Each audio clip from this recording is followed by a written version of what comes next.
Good afternoon, everyone.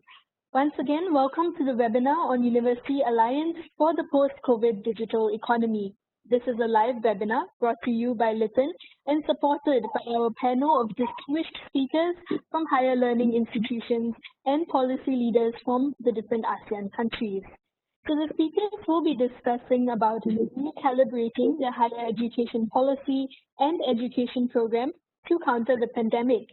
They will also be talking about joining forces with the market leaders and industry players and emerging stronger by building an integrated ecosystem towards a global open campus.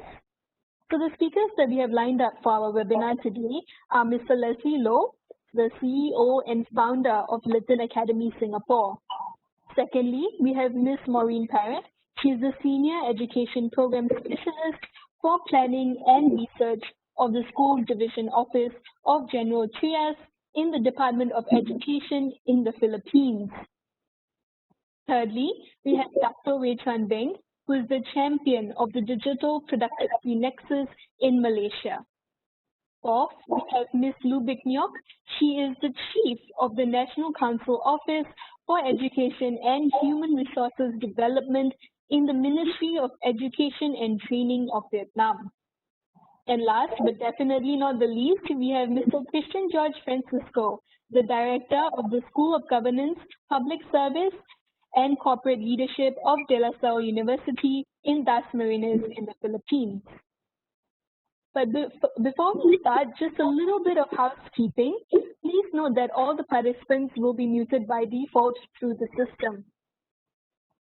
After all the speakers have given their presentation, we will be having a question and answer session with the speakers.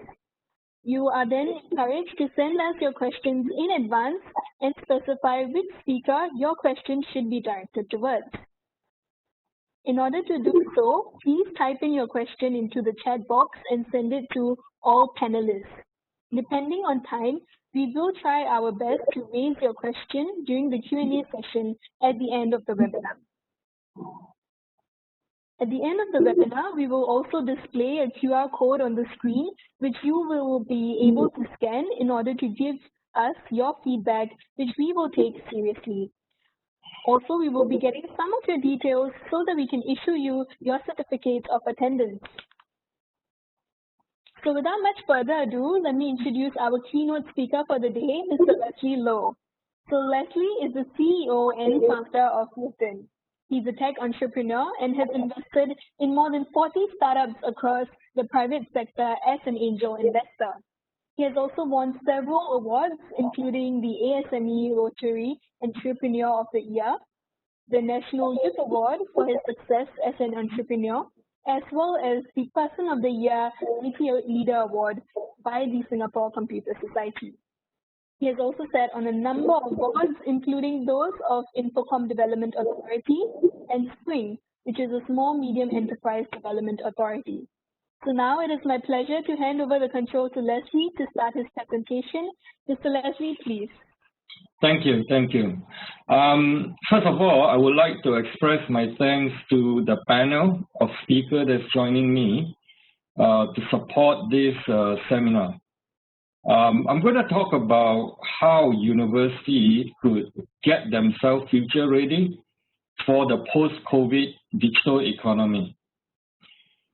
It will take me 45 minutes or so. I'll cover the futures of learning and work, how it would look like post-COVID.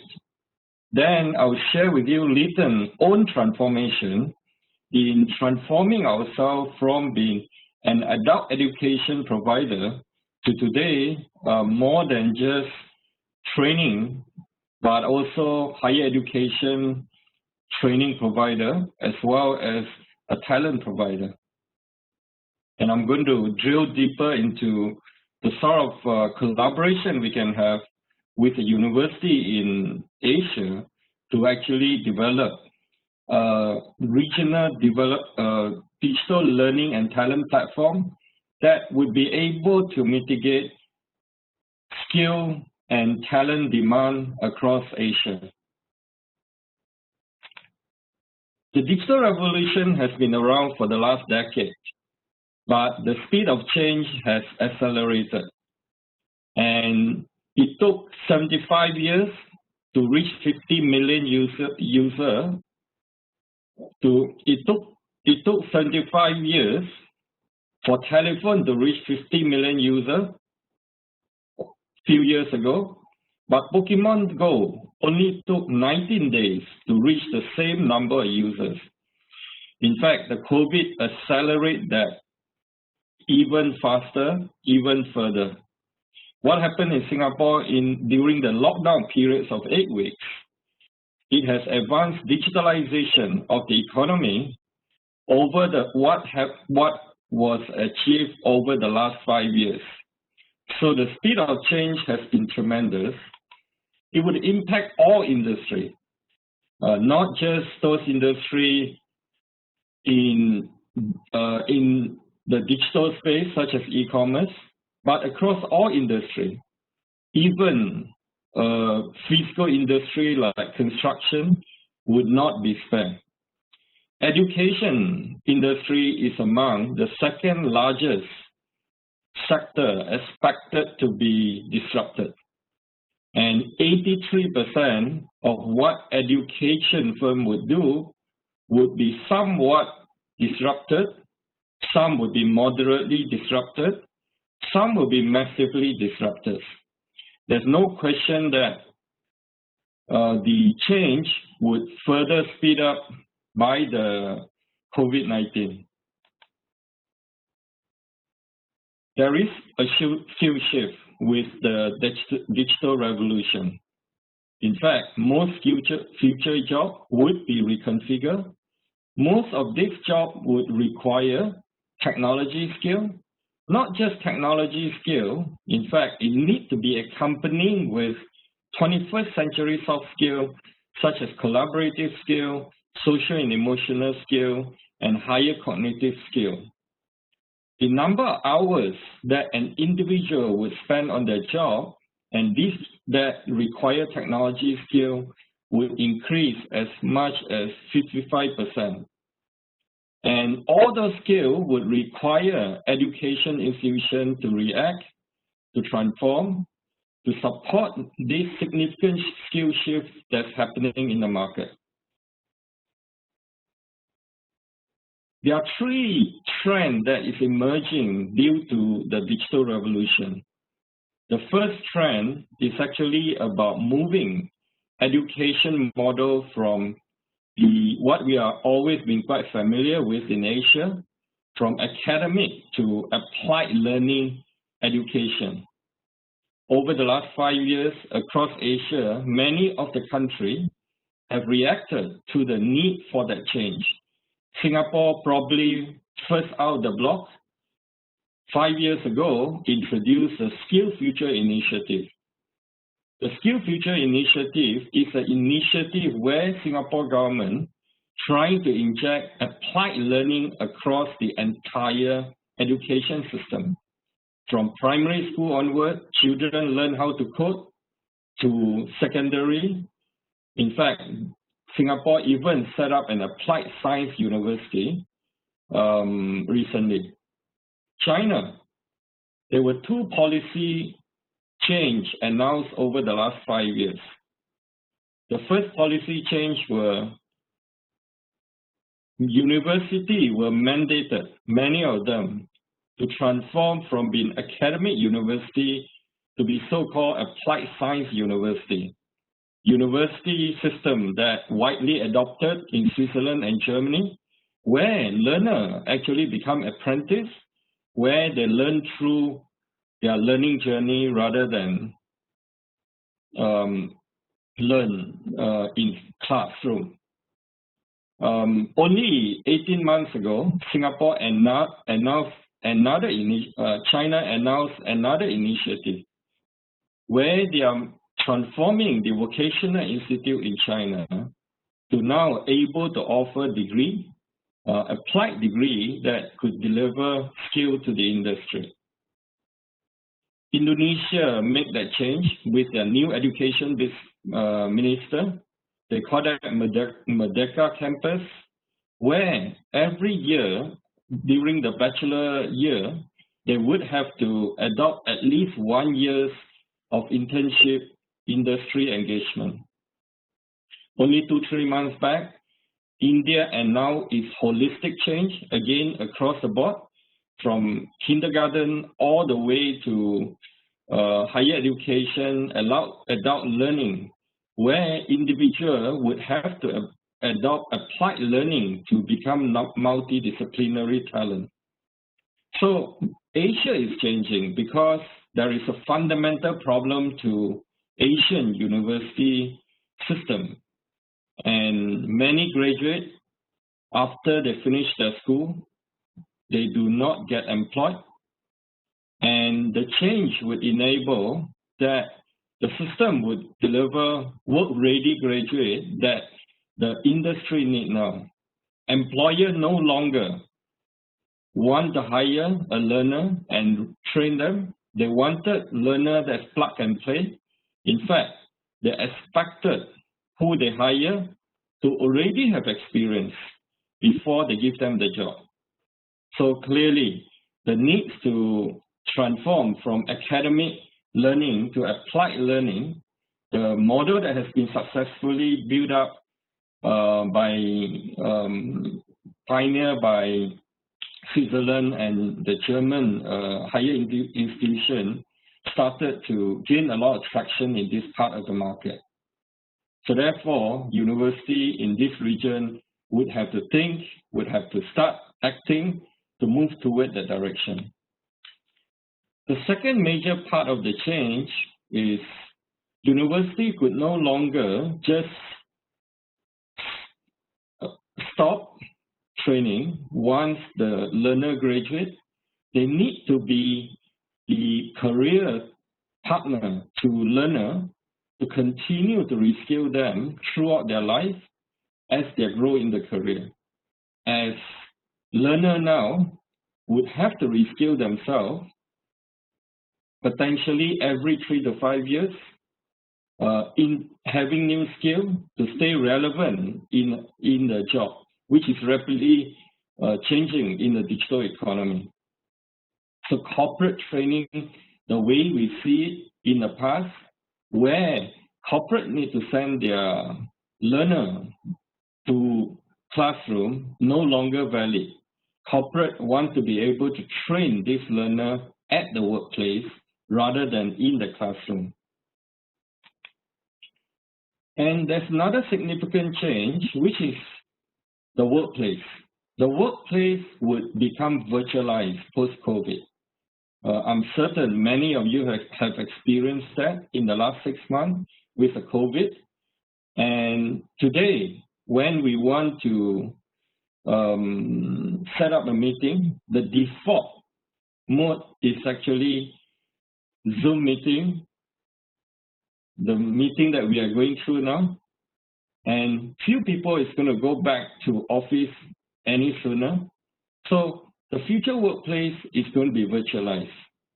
When that virtualization of workplace happens, it also means the virtualization of that workforce.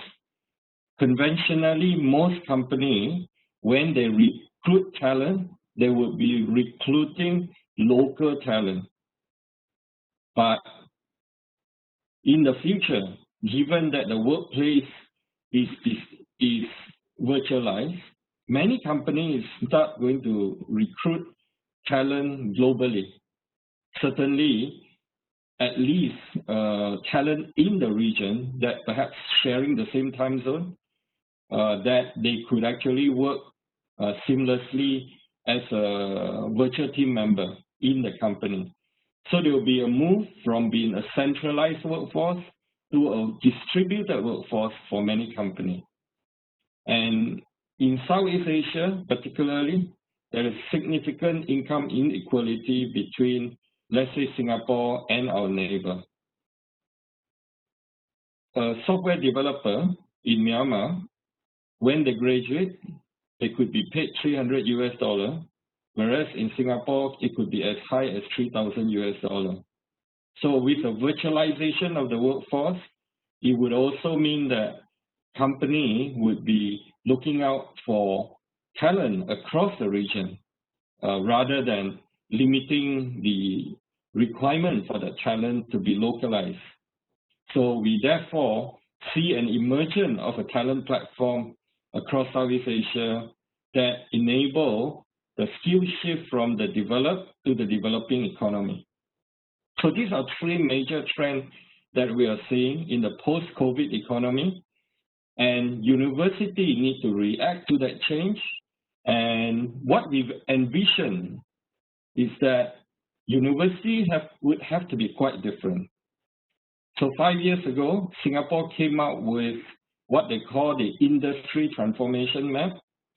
In order to respond to digitalization, Singapore government identified 23 sectors of the economy, and for each sector, they would come out with a prescription in terms of how that industry, businesses within that industry, would need to change to become relevant in a new digital economy. And coincidentally, I was invited to be the co-chair to develop this industry transformation map for Singapore. And it was an 18-month project that I co-chair the educator in Singapore, the government, where the requirement is to come out with a different way on which that we teach, a different way on which an education institution look like, perhaps in the future. So in 18 months, we came out with a plan. The broad plan is that we should leverage on technology so that we could deliver learning more effectively. We should also deliver learning that more than just delivering knowledge, but rather meet business outcome, a career outcome of individual, meet business outcome of enterprises. So learning have to deliver tangible outcome that enhance career or enhance business performance. The third is to embrace workplace learning. In fact, learning is a very expensive endeavor. It's not just a fee that an individual pays, it's really the time that they are not working while learning that actually added to the cost of the learning. If you go for a bachelor degree, if it's a 4 years program, the fee is one thing, but really not working for 4 years, it represents a very high opportunity cost for any individual.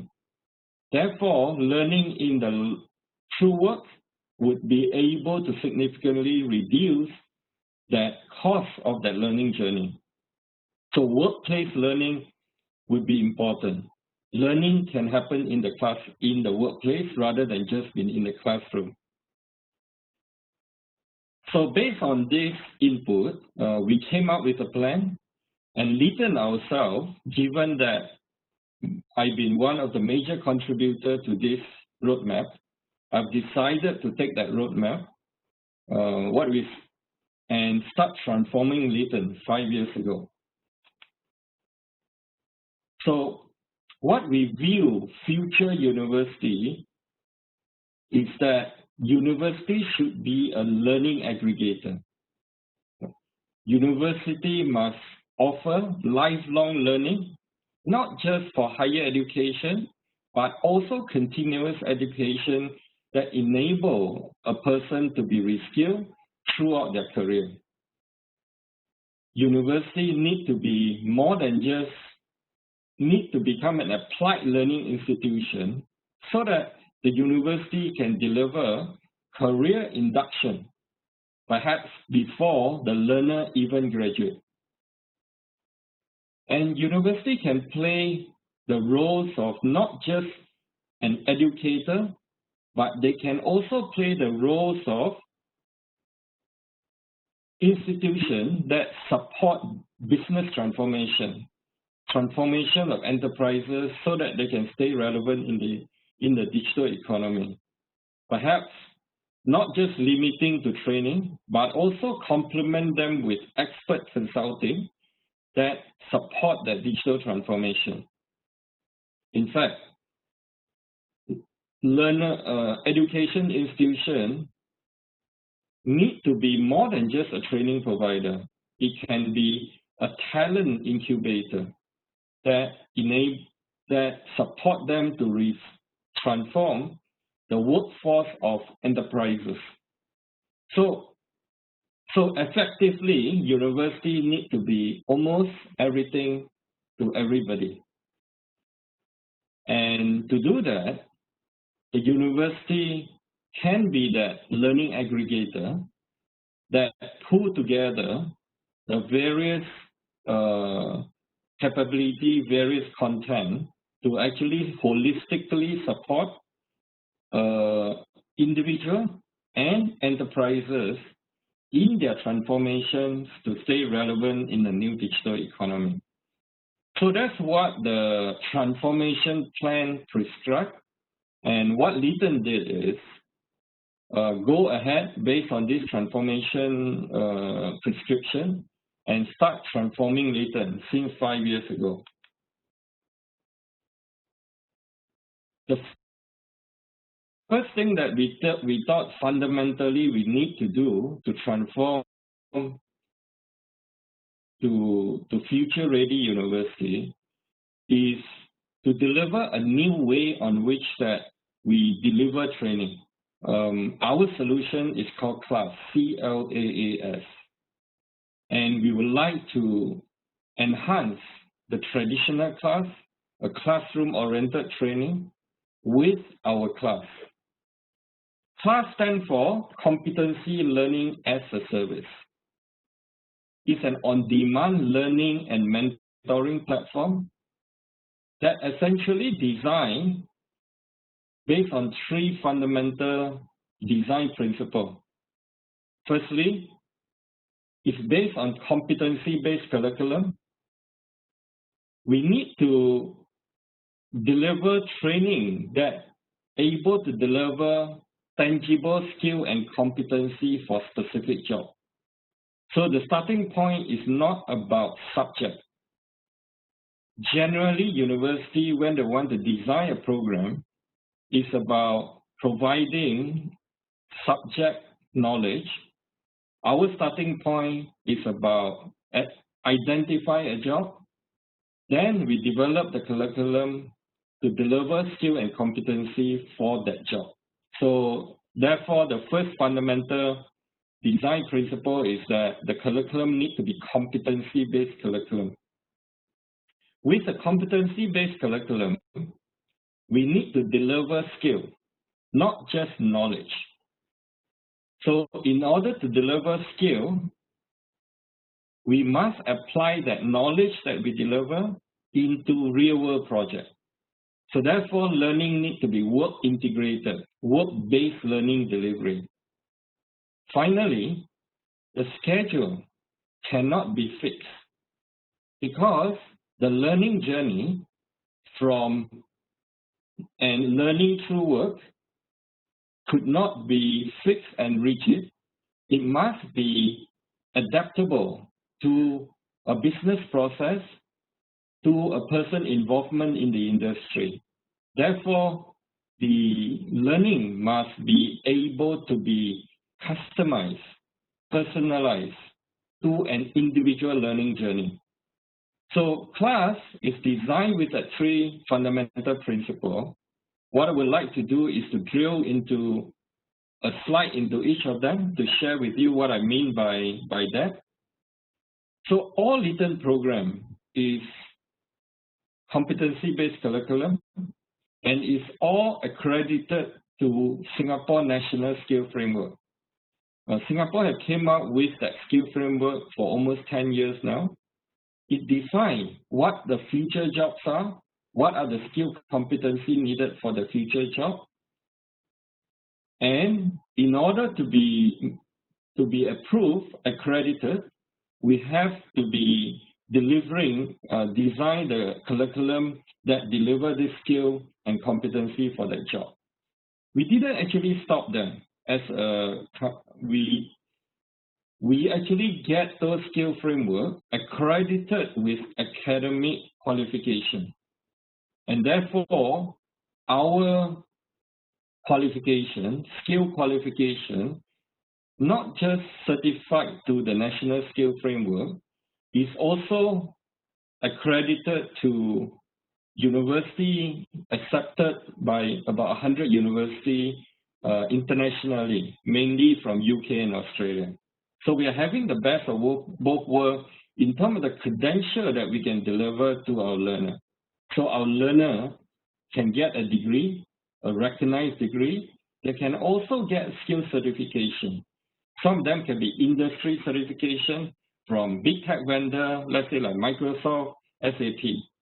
So there will be interoperable skill and academic credential that enable that dual track credential for that individual. Future talent need not just knowledge, which can be accredited from the academic qualification, but also skills. So it's the combination of skills and knowledge that individual would need, as well as the accreditation that go along with it. So I was talking about learning through work. Traditional learning tend to be focusing on just knowledge, but not skill. In order to focus on skill, we obviously cannot ignore knowledge either. What we need to do is start with knowledge and make sure that that knowledge gets applied to the real world with a real life project.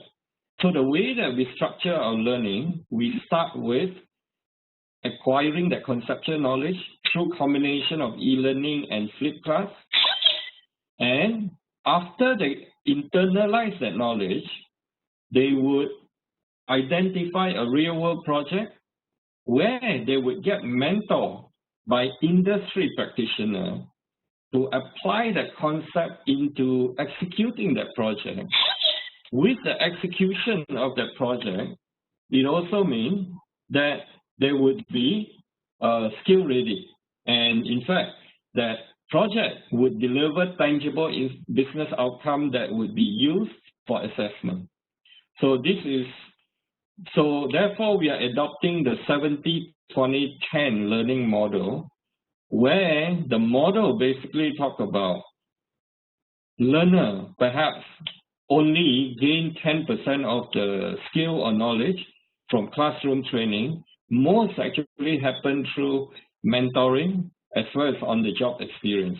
So our work-based learning pedagogy actually are getting our learner to spend time mostly at the workplace, therefore able to acquire the skills that they have. So I spoke about the competency, the curriculum, the credential that you get. I spoke about how you can deliver through in the workplace using a workplace learning methodology, using mentor, that industry practitioner that to help to acquire that skill through execution of that project. So what is clear, in order to deliver this kind of learning, which actually happen in the classroom, also potentially at home, and at the workplace.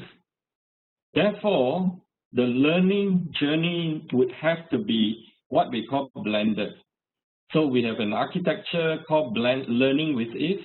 So the learning would be combination of e-content, videos for e-learning, and also activity. Activity is what you call live activity. And the live activity can be delivered online or offline.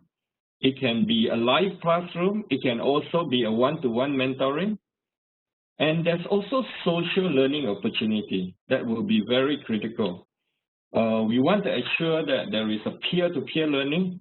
So we have the technology to help to facilitate this peer-to-peer learning. And for our learner, it's really critical. They log into a virtual campus that we have. That virtual campus would have students from our partner university across Asia. And the common obvious communication will be in English. So this would provide opportunity, particularly in many Asian countries where the native language is not English, We have the opportunity to work in a cross-cultural environment, learn to communicate effectively using English on a day-to-day basis, and to be able to actually build up network across the region that ultimately deliver a global-ready local talent in the industry. So we specialize in delivering digital skills. We have 20 over qualifications that we have developed over the year. Each of the qualifications meant to deliver skill and competency for specific job. And we identify what are these high growth jobs in the future in the digital economy. And we develop those curriculum within that support by that delivery pedagogy. So our curriculum support not just the tech to deliver tech talent, but it also deliver what we call tech-like talent. In fact, future jobs require a hybrid of skill, not just technology skill, that need to be deepened, but you also need business domain skill. I'll give you an example. If you're an accountant, in the past, an accountant only need to do spreadsheets. That's as much as the technology skill that they need to have many years ago. But today, if you're an accountant that do not know data analytics or data science for that matter, you will not be able to get a job as an accountant.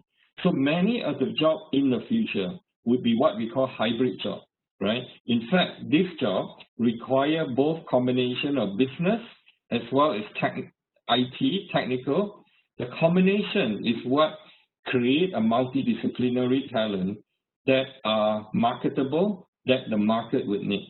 So if you look at the combination of a program that we have, it runs from really deep tech skills such as cloud administration, software development, cybersecurity, IoT, to digital marketer, digital business professional, enterprise application, a data scientist, or artificial developer. So with that, we developed 3 bachelor programs and 3 master programs that support the 20 over job that is delivered through this into the market. So we want to ensure that we identify those high growth job, high pay job in the future, so that the learner, when we induct them inside, they would have a good opportunity. So with those products that we have developed, we configure solutions. So I'll share with you a few of the solutions, the learning solutions that we have. The first is actually what we call an applied work study degree. So the way that we deliver this program is quite different. As I said, most of the learning would happen through work.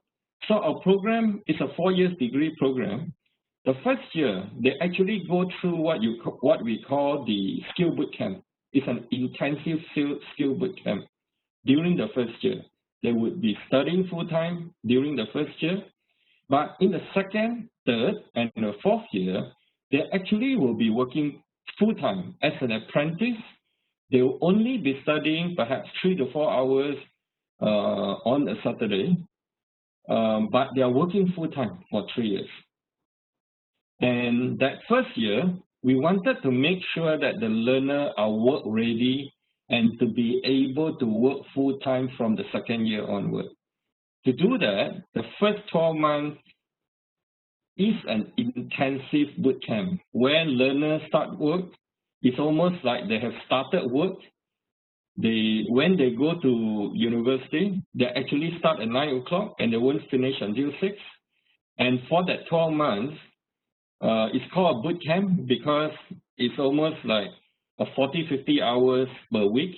And over 12 months, the learner would get trained to acquire the skill and also work on real-life projects during the second 6 months. So in total, we would invest 2,000 hours of training with personalized mentoring by industry practitioners to ensure that on the 13th month, they will be able to be hired as an apprentice by an international employer that we put to hire them. So the international employer would be hiring them as an apprentice, and for the next 3 years, they'll be working with the company. So the outcome, we expect it to be far better than what would be delivered by academic university. In fact, we have validated this program in Myanmar. About 18 months ago, we have 200 students that gone through this program. The learner actually secure salary that double in Myanmar is triple of what they will get from a conventional university.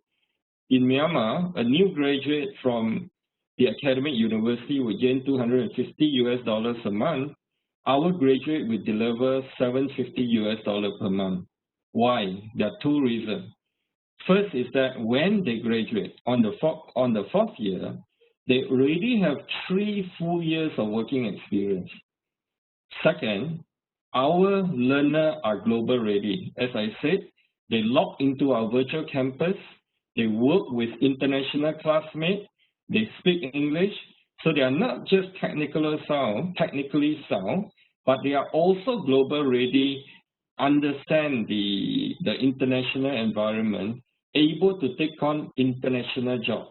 Therefore, with that, we are able to double or triple. So some country where the wage is higher, like Indonesia, like Philippines, where we expect our learner to actually be making about $800, which is about double of what the market would provide for similar graduate. The biggest benefit that we deliver for our program is not just the pay, once the pay that they will get when they graduate, but actually it's an earning that they will get while they are studying. Given that they are working 3 out of the 4 years, 80% of the cohort would be paying no fee for the whole period because that their earning during that 3 years as apprentice would exceed the tuition fee that they would pay. And in fact, we are so confident about what we deliver to the industry that we guarantee that they would be working and they will be earning at least $5,400 as an apprentice during that period.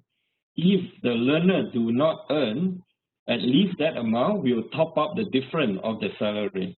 So we are responsible to find the employer, most of them are international employer, to hire this learner, and we expect, in fact, 50% of the cohort to have made $16,000 during that 3 years apprenticeship.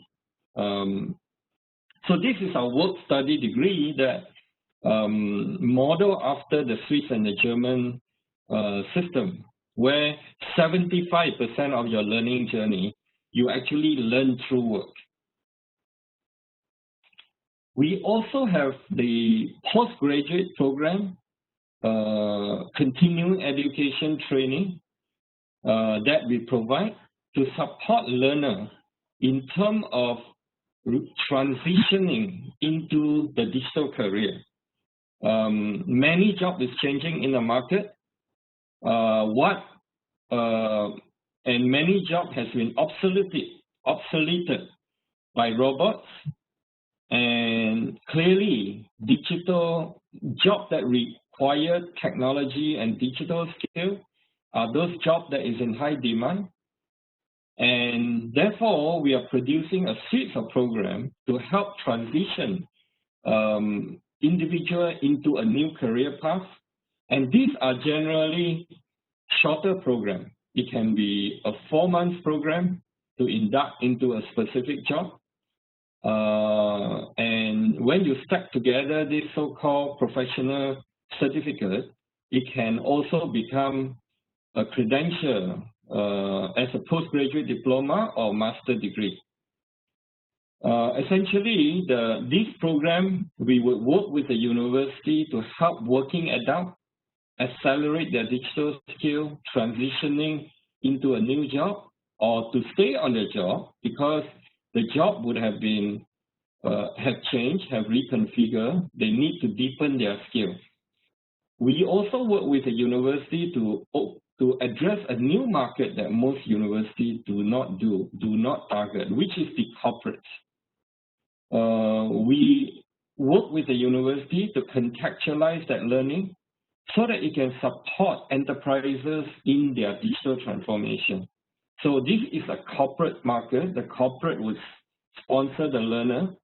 We would provide the mentor that help this learner to reskill themselves and also to provide that consulting insight to help the business to digital the transformation. So essentially, the postgraduate certificate, diploma, and master would support individual in addressing the individual postgraduate market as well as the enterprise corporate training market. So all our program is structured around supporting businesses in their transformation. So class can be contextualized for the workplace. Therefore, we call it class at work. So class at work would support enterprises in their digital transformation. And we have training capability that enable enterprises to strengthen their ability to engage digitally with their stakeholder. We can provide technology that support an organization in delivering a seamless front to back office integrated operation. We provide data intelligence, business analytic training that enable organization to become a data-driven organization. Most businesses would have to shift to a digital place post-COVID, and we will provide the type of training that will be needed to ensure that the organization has a digital workplace, secure the workplace with cybersecurity, also put that workplace in the cloud, which is a lot more efficient. So as I said, we are not just scaling up an individual to transition into the new job, we are also targeting enterprises to support their digital transformation. So the program that we have actually enabled that. So we therefore open up to the university a new segment of the market that traditionally they don't address. What we are doing is that effectively we are working with a university to help the university to become a talent incubator. When you offer a program that you actually, on the second year, offer that talent to a company and that your talent gets paid for it, and you're actually helping enterprises to incubate that talent while they are learning. So therefore, the university are in a position to be more than just a training provider. In fact, the university now becoming a talent incubator. So as I said, the three changes that happen in the industry, number one is about university becoming an applied university, becoming a lifelong applied university. We therefore need programs like the applied work study degree. University need to support individuals in their transformation to stay relevant in the new digital economy by transitioning them into digital jobs. So our postgraduate certificate, diploma, master is to support that transformation. The university could now support enterprises in their transformation. So our program, which is essentially delivering digital skills, would enable the university to support the businesses in their transformation by offering our industry practitioner, mentor, as well as the training that help to reskill the workforce that result in the transformation of the university, of the enterprise. And With the apprentice program, the university is more than just a training provider. Now you become a talent incubator that help businesses in incubating the talent for their needs when they graduate. So we call ourselves, in fact, the university now will become a super app for digital skill and talent, a place where individuals will come to skill themselves up for the digital economy. It's also a place that enterprises would come to incubate talent so that their talent will be ready for the digital economy. So to do that, we have that combination of product, class that support that. Therefore, we have digital skill class, digital transformation class, and just-in-time digital talent that services to actually deliver that holistic digital skill and talent needed by individual and enterprises. So I've shared with you our learning innovation, the class, how we design the class, and how is it work integrated, how could it be personalized to deliver the tangible outcome. We also share with you the different type of solution, the learning solution that support individual as well as enterprise. And how can we work with you to actually support the incubate talent in the market and then get connected them to enterprise. So what we would like to do is to work with you, setting up a joint academy within your university. Your university would be offering the work study degree that we talk about, and something that result in career induction before that individual graduate. We would also work with you to deliver executive education, adult learner, for workplace digital upscaling and transformation.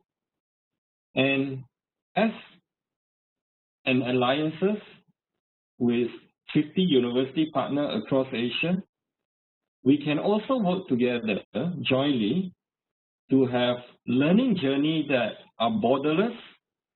We hope that the learner could perhaps spend part of the time in your country, but complete their learning in another country in ASEAN, so that this learner would actually have the experience of being a global yet local digital talent. So how do we work together? Lytton essentially have that competency curriculum that we spoke about, that 100 over module, 20 plus qualification, the 3 bachelor degree and the 3 master degree. We also will support you in terms of the delivery of the program with our curated international industry practitioner, mentor, and lecturer. And the curriculum and the learning delivery would be supported by a learning technology that I just spoke about. And also we'll take responsibility on that job placement. During the 13 months, we'll arrange international company to recruit your graduate, not your graduate, your learner during the 13 months to become a paid apprentice. And what we hope on your part you will do is provide the campus facility, recruitment of the student, as well as the credential for the program. It will be your degree program. Of course, it's a joint degree to some extent. We name our program class CLAS class. It would therefore be class at perhaps ABC University in your country. And you will be also part of the alliances across Asia with the other 50 universities to deliver joint degree that your learner can actually move beyond the home, actually into the rest of the region to get real life hands-on exposure. So to do that, we set up what we call a digital learning and talent platform. So we are bringing in student and adult, as you can see, right? Our bachelor program is meant for higher education students. Our postgraduate program is meant for working adult. We also bring you as a university into the platform. We hope to bring 50 universities across Asia, from China to India and Southeast Asia. And we are bringing in employer and enterprises across the region. Many of them come from Singapore to be the employer that hire this talent. We are also bringing in the industry expert, the industry practitioner, to support the delivery of our program. These are industry practitioners that we curated internationally that would support the delivery of the program. Given that many of the training that we provide would be on technology skills, we are also bringing in content, credentials from this big tech vendor, such as Microsoft, SAP, that will bring them in so that that curriculum and content and the labs can be part of the platform. So therefore, we certainly look forward to you as a university be part of the alliances, working together to help to develop possibly the largest digital skill and talent platform in the region. Thank you. Thank you, Leslie, for the very comprehensive insight into the role of higher education institutions and its faculty in a converging economy, as well as opportunity in preparing its graduates to be job ready in a highly competitive global marketplace.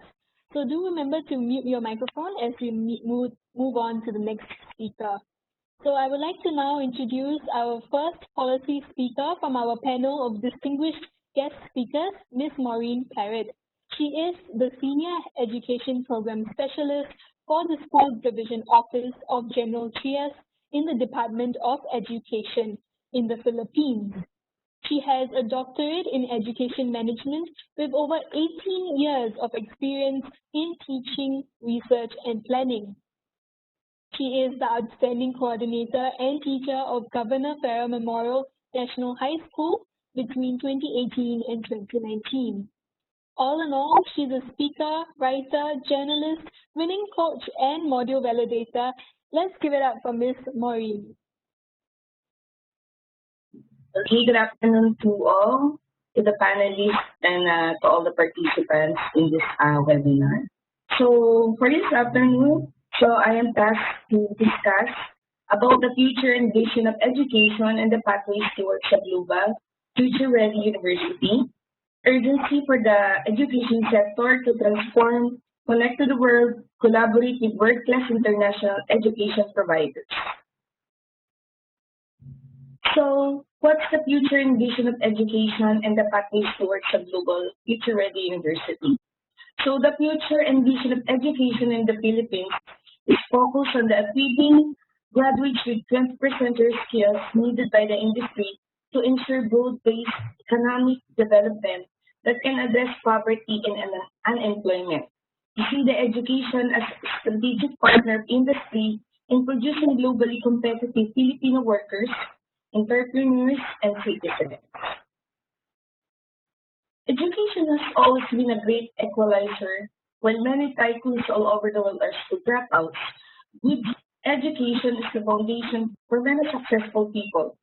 Research shows that higher levels of education equate to better jobs, higher income, and more rewarding life. Governments must enunciate a clear vision of the kind of citizens it wants in the future. Then, the education sector must tweak its curriculum to ensure that it helps parents mold the students into the vision of the citizens of the future. If it is the government policy to send 6,000 Filipinos abroad every day to find jobs elsewhere, then the school should produce graduates that will best perform and succeed as OFWs. If we want more entrepreneurs or managers, school must produce experienced business people before they are given diplomas. In the future, soft skills could be even more important than hard skills. Some of the hard skills taught in the first year will be obsolete before graduation, but the soft skills like critical thinking, communication, social skills, emotional quotient, initiative, resourcefulness, collaboration, or mindfulness will never go out of style. So, what are the pathways towards a global future-ready university? The pathways towards a global future-ready university is to address the changing needs of times by adapting a new policy direction and transforming education.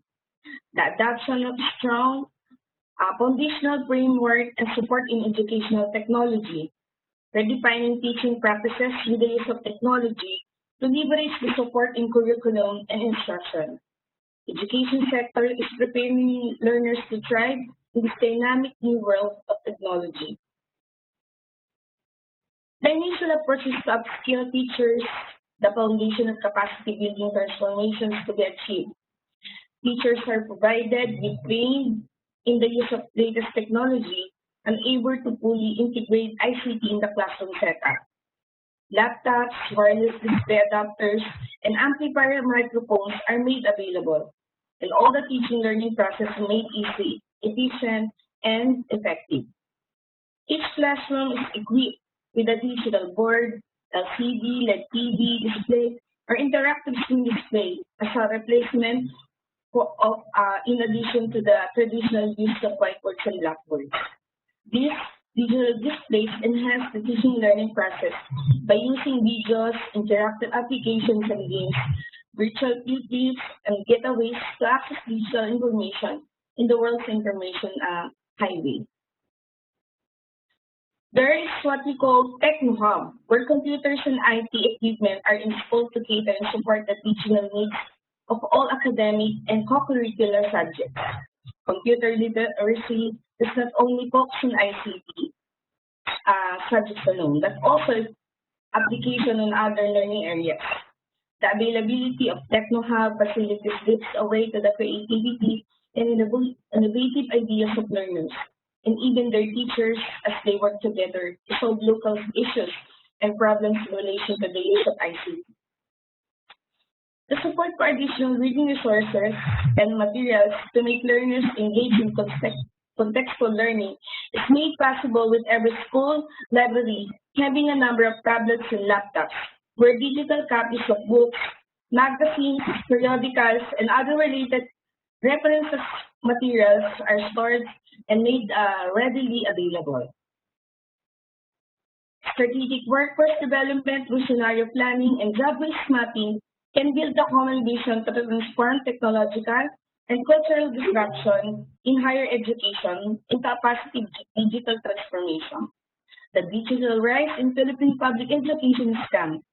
That provides the best future to our learners by creating changes that mark the milestone of educational reform to teach minds, touches the hearts, and transform lives.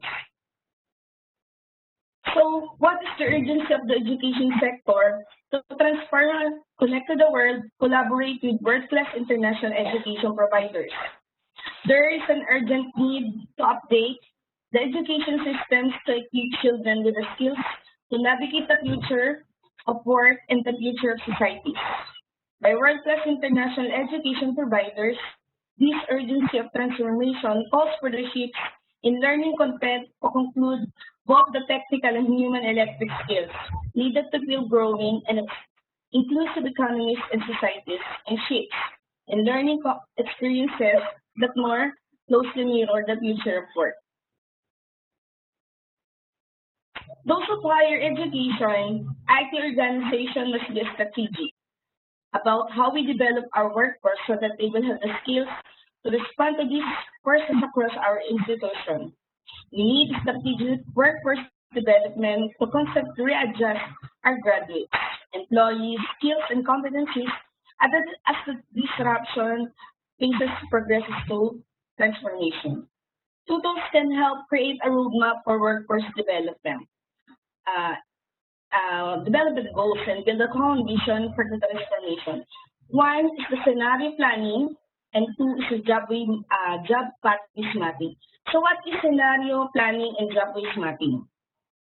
So scenario planning means it is the predicting the future to find the institution or organizational areas that need to be adapted so that they can meet a number of possible futures. And what is what we call the job pathways mapping. So job pathways mapping, it is the progression of a person that can take more from a job to one more new job. It is used to show possible employment opportunities to displaced worker. The pathways capture the number of opportunities. Realizing this vision requires children to be equipped with 4 key skill sets. Number 1 is the global citizenship. Number 2 is the innovation and creativity. Number 3 is technology. And number 4 is interpersonal skills. Skills that enable innovation include curiosity, creativity, critical thinking, problem solving, and system analysis.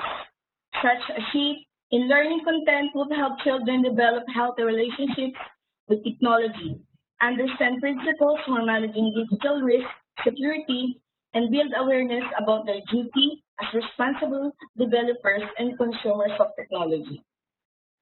There are 4 inextricably intertwined aspects to the necessary transformation, all aimed at the public good. First, we need to diversify the student body and faculty, building a critical mass of representation. Second, we need to recognize and reward publicly engaged scholarship, giving scholarship a richer, more vital meaning. Third, we need to cultivate genuinely reciprocal sustained relationship between our universities and our communities. Stable, committed anchors are equitable growth and opportunity. And the fourth, we need to learn to overcome our competitive instincts and collaborate across an ecosystem of institutions, organizations, and sectors, all committed to a movement of change. So before I end my discussion, so let me leave 2 quotations. When we talk about 21st century pedagogy, we have to consider many things: the objectives of education, the curriculum, how assessment strategies work, the kind of technology and infrastructure involved, and how leadership and policy facilitate attaining educational goals. So this is from Chris Dead of Harvard. And another one is technology can become the wings that will allow the educational work to fly rather and faster than ever before, if we will allow it. So from Jenny Adler. So that's all, and thank you very much. Thank you, Ms. Maureen, for your great presentation and your insights. Do remember to mute your microphone as we move on to the next speaker. So the next speaker on our agenda is Dato Wei Chuan Beng. He is the champion of the Digital Productivity Nexus, which is supported and monitored by Malaysia Productivity Corporation, an agency under the Ministry of International Trade and Investment. Dato Wei has been the champion of DPN since December 2019. With his guidance and the spirit of innovation, DPN has actually embarked on the Go Big with Digital initiative, which aims to achieve breakthrough productivity growth through the adoption of the 4th Industrial Revolution, as well as promote stronger connectivity and technological innovation. He also has extensive past experience, including serving as Commission Member of Malaysian Communications and Multimedia Commission, Founder and Managing Director of Red Tone, Chairman of PICOM, which is the National Tech Association of Malaysia, as well as the Chairman of Young President Organization. With that, I will now hand over my time to Dato Wei. So Dato Wei, please take the stage.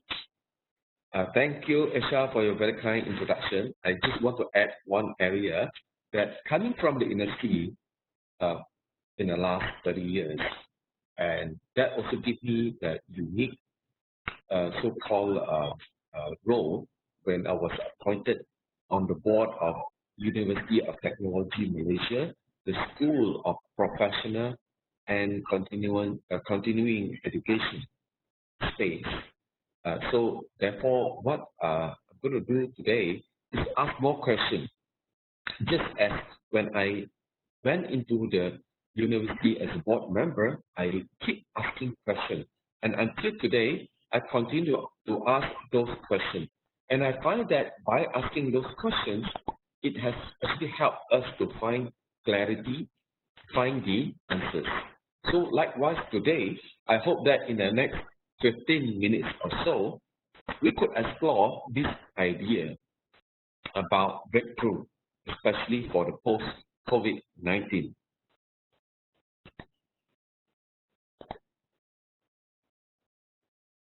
Broadly, let's relook at all of us.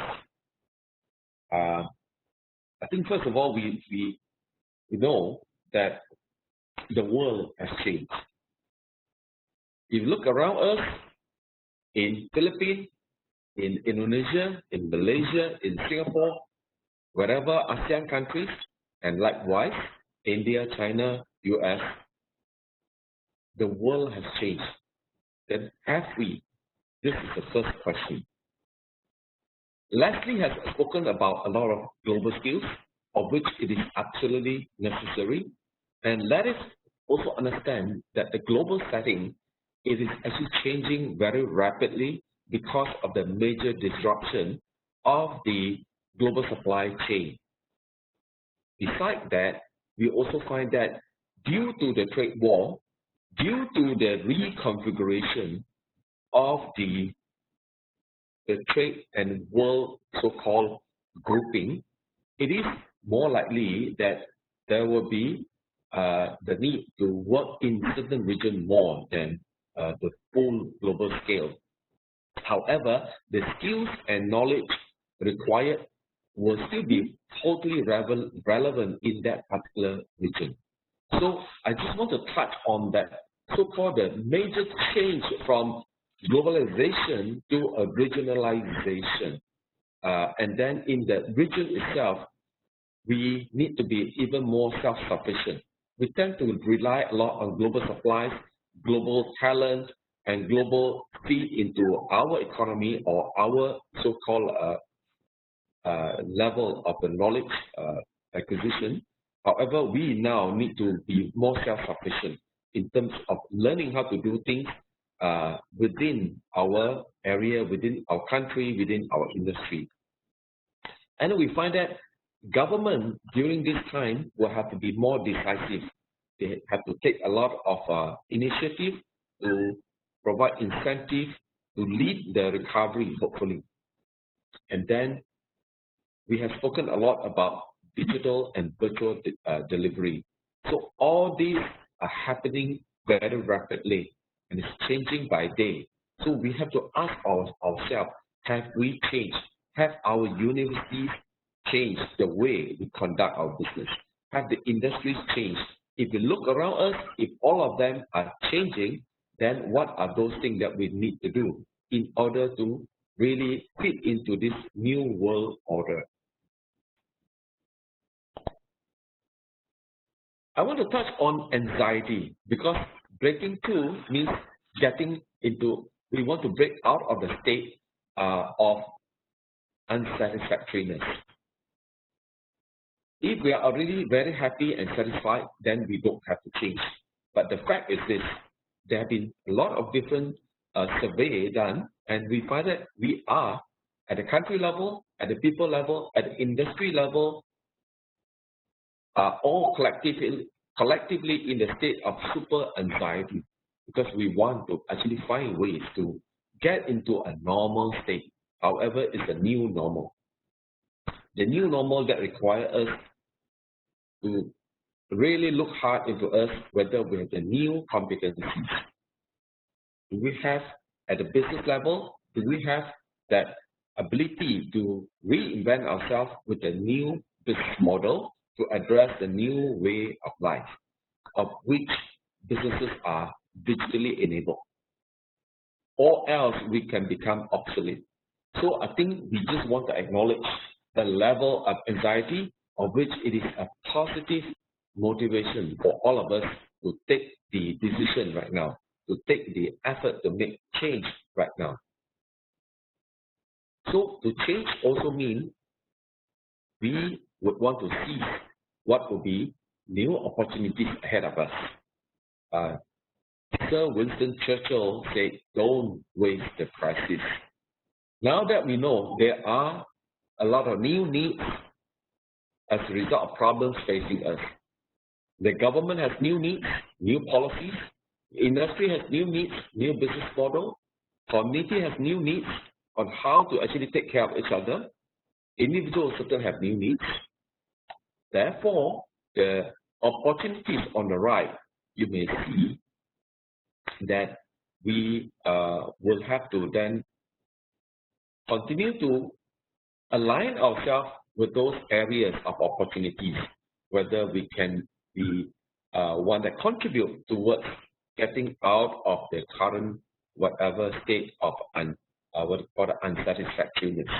And it is very clear that digital transformation and automation, that was also spoken a lot by Leslie, will be one of the very major opportunities for all of us.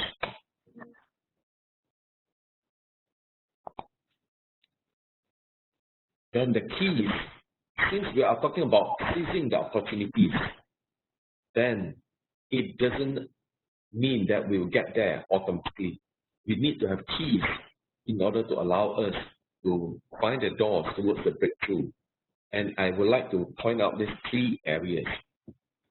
First of all, is to call out the leadership in all of us.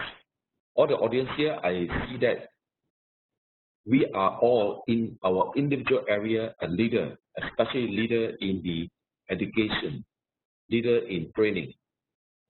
So we need to call out greater leadership to embrace a breakthrough vision.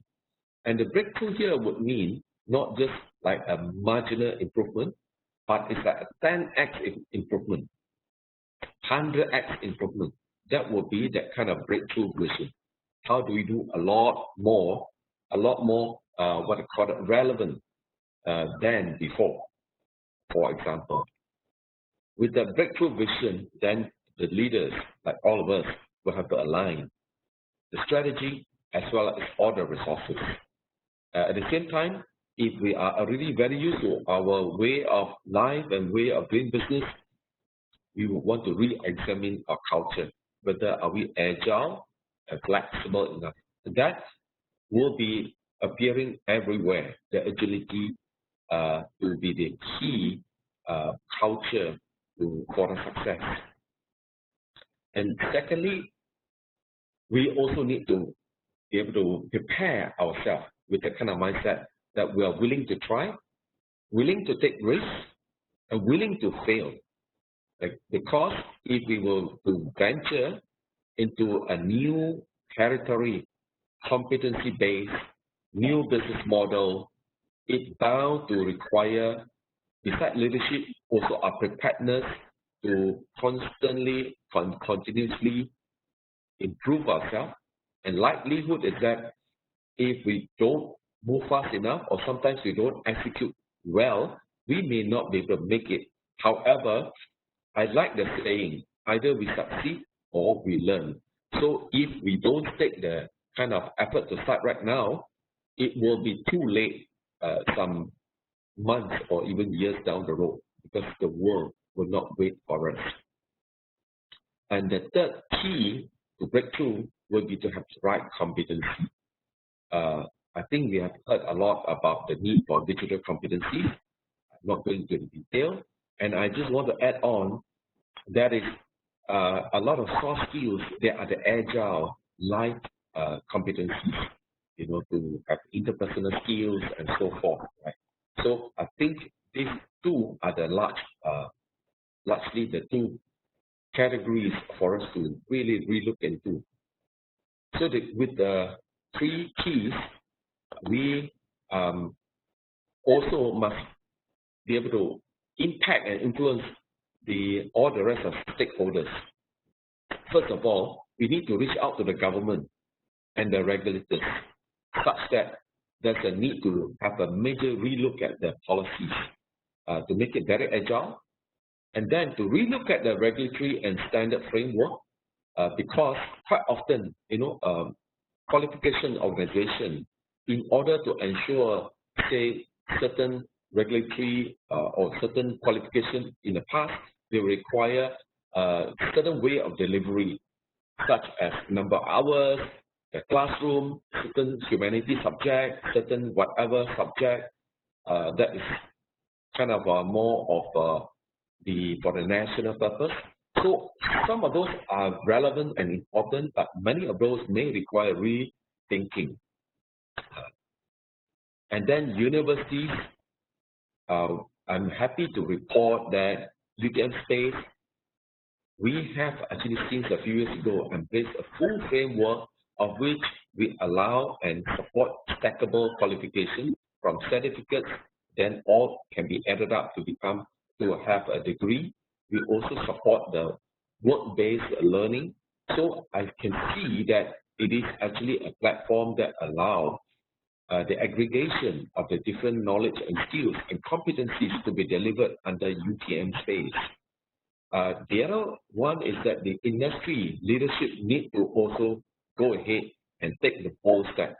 And of course, we talk about people, digital literacy and competency, more specifically at the workplace, but in general in the community as well.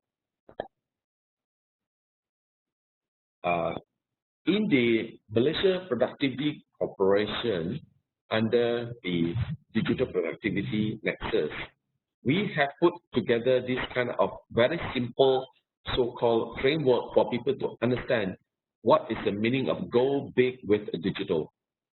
Big here means to achieve breakthrough, to have exponential productivity, 10x, 100x improvement. Now, when we adopt digital means of technology in our business, it also strengthens the integrity. How do we do it? How do we achieve that? First of all, the digital capabilities allow us to be very transparent, very consistent. We know when the goods is going to be delivered and when it has been delivered. So then it allows the achievement of that sense of consistency and quality such that customer will be happy. And the integrity will lead to customer happiness, customer loyalty. So that is the purpose of looking at integrity, where it is consistent. Whatever you promise, all this can be delivered and tracked.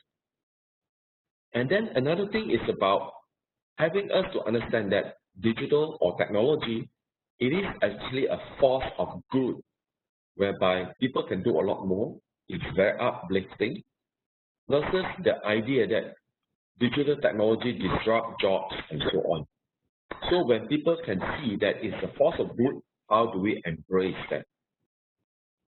And the lower part would be the definition of digital, of which digital is represented by ICT. However, the ICT consists of the whole group of IR 4.0 technologies. C means all form of connectivity to connect all of us. And T is the ready technology that is deployable today, not about like going to basic research. So that is also technology, but in our so-called definition of the go big with a digital, the ICT means something that is usable and deployable immediately. And lastly, for the Malaysian experience, here is what we intend to achieve in the next 1 year with the Go Big with Digital initiative. Objective is to impact 1 million leaders. That consists of business leaders and government leaders. The leader doesn't mean one person, that's the Prime Minister. Every business, there is a leader.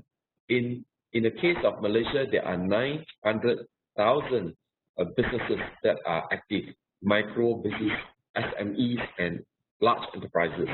So every business has a leader.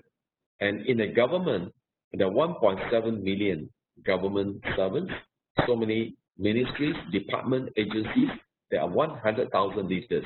So collectively, 1 million leaders must, first of all, understand there's a need for digital leadership. So therefore, we organize a year-long go big with the digital initiative through campaign, through video, through seminars, through various parts of the awareness program in order to be able to impact these leaders. And just imagine if half of them eventually start a digital project, that is going to result in a huge uptake and huge demand for digital solutions and hence digital workforce, right? So the approach, I'm not going into the detail, but suffice to say that we are then mobilizing the different government agencies like the Company Commission of Malaysia to reach out to all the directors who are registered with Company Commission of Malaysia, Malaysia Digital Economy Corporation, that is to be the, what they call that, champion for digital economy. Bermuda is actually the government, private sector, the agency that is the whatever processes to allow businesses to be conducted, to promote ease of doing business, all right? So with that, again, back to the objective, we hope to impact 1 million business and government leaders in the next 1 year. So that will be my sharing about Malaysia initiative and how I think working with Lytton, in my experience, we believe that it's going to be a very major part of this big initiative. Thank you, Dato Wei, for your comprehensive presentation as well as your actionable insights. Please remember to mute your microphone as we move on to our next speaker. So our next policy speaker is Ms. Luu Bich Ngoc. She is the Chief of the National Council Office for Education and Human Resources Development for the Ministry of Education and Training in Vietnam. She's a professor and director of the Institute of Population and Social Studies in the National Economics University of Vietnam. With more than 20 years of work experience in research projects, including topics of resource allocation, mobility of skilled labor, and the ASEAN economy, Ms. Ngoc has authored more than 18 research publications on topics of modernization, urbanization, and employment in just the past 5 years alone. Ms. Ngoc, the stage is all yours. Good afternoon, all of you, the participants and the panelists. I'm very pleased to be here to give you my presentation, the vision of the future education and pathway to creating global, future, and ready university through transformation and collaboration. First of all, I would like to give you some general idea. I'm not mentioned only about the post-COVID-19. I'd like to give you a picture more general than post-COVID. And for the Vietnam now, I'd like to focus on the policy and intervention because the COVID is a shock that affects to the education transformation and university transformation in Vietnam. However, before the COVID, we have many innovation and many changes in the education system and university system. So with my presentation, I have two contents. First of all, I would like to mention about the future of education that in Vietnam we are applying now. Now we talk about in this 21st century and the context of the fourth industrial revolution. We always talk about the distance education. We talk about the online and offline education. That means the hybrid model. Then we need some changes in curriculum, flexibility for teaching, research-based contents. We use more and use the social media like the Google Plus and maybe Facebook. We need to go by networking, globalization, open courseware, and the important thing in the international transformation, I think we need the accreditation and credit transfer. Now, one factor is very important in the country like Vietnam now is the social acceptance. In Vietnam, most of the people consider that the online curriculum or online program is not important as in the offline program. Some of them thought that it's only for the short course or maybe some program that is not for the qualification or for degree. And the second trend in this time we talk about the open education and education for. The open is the content, the idea and curriculum, open in pedagogy methods, and open in education access, open for all people and open for study place, not in the classroom. We have the room in the internet or maybe the other.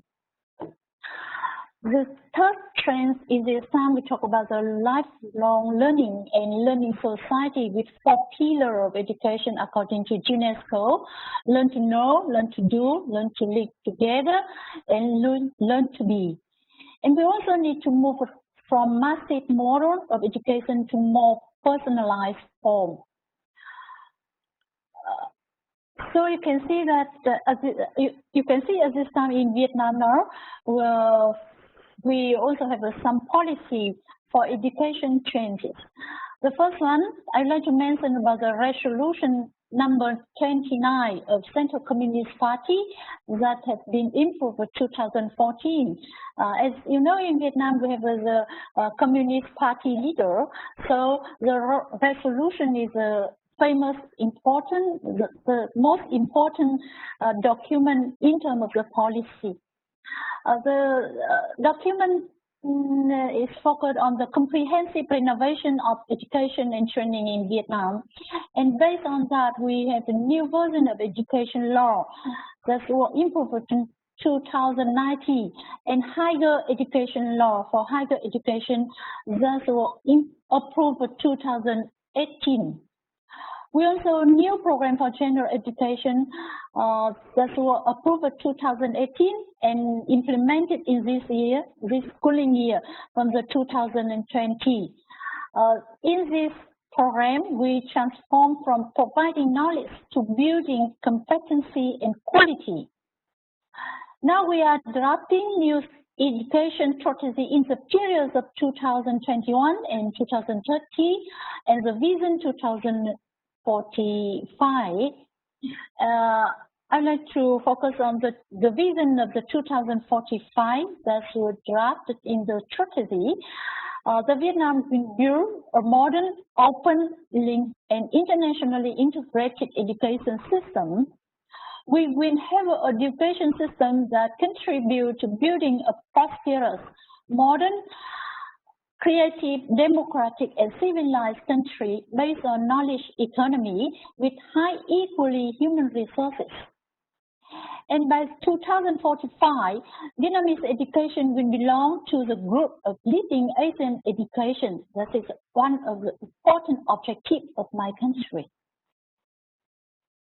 The approach for education now, the approach is based on the modern, open, internationally integrated education and lifelong learning, personalized education model, STEAM education model. We also focus more on English and IT skills to prepare for fourth revolution adaptation this time. So you can see the COVID-19 is a risk and a shock and a crisis that kick off the education transformation faster than the usual. The second content we would like to mention here is the future university. The university is the fourth industrial revolution. I'd like to mention about the fourth university model, smart university model, go along with innovation. University have to think about how to implement IE and smarter application to data to delivery education. The fourth industrial revolution should transform the delivery of education, personalized, adapting learning, could re-image assessment, could reshape education in the intelligent, digital, and physical state. The second characteristic of future university, I would like to mention here is a digital transformation. Digital transformation must understand that investment in disruptive innovation and digital transformation based on ecology system approach that would be generated by many stakeholder participation. And there are many untraditional teaching methods, blended learning and the other. The third characteristic I'd like to mention here is a transferable skill and discipline-specific competency that link to the labor market. Is the net error of technology in higher education is intrinsically linked to student success. Higher education needs to merge with social needs, and labor demand in the context of the fourth industrial revolution. University develop multidiscipline, interdiscipline, and intradiscipline curriculum instead of monodiscipline curriculum. However, discipline-specific competency play the important role. Students will have a capability in ability for continuous learning, system thinking, business thinking, for example, startup and innovation, technological literacy, soft skill, and problem-solving skill. Upskill and reskill are critical needs. And the fourth characteristic I'd like to mention here, the university will serve for lifelong learning and alliance needs. University is the main stakeholder for developing open courseware and MOOCs for distance learning. And as a found university alliance and cooperation really need. What about Vietnam? The future-ready university, we have some intervention. I mentioned here at least 8 interventions for university transformation in Vietnam now. We are building the 4th university model for industrial revolution university model. We also have a smart university model go along with innovation. At least 10 universities in Vietnam at this time have changed this vision. The second intervention is a digital transformation on higher education, especially the post-COVID. Credit transformation and acceptance and recognition. The fourth one, we encourage to open new training discipline related to the information technology, ICT, and artificial intelligence.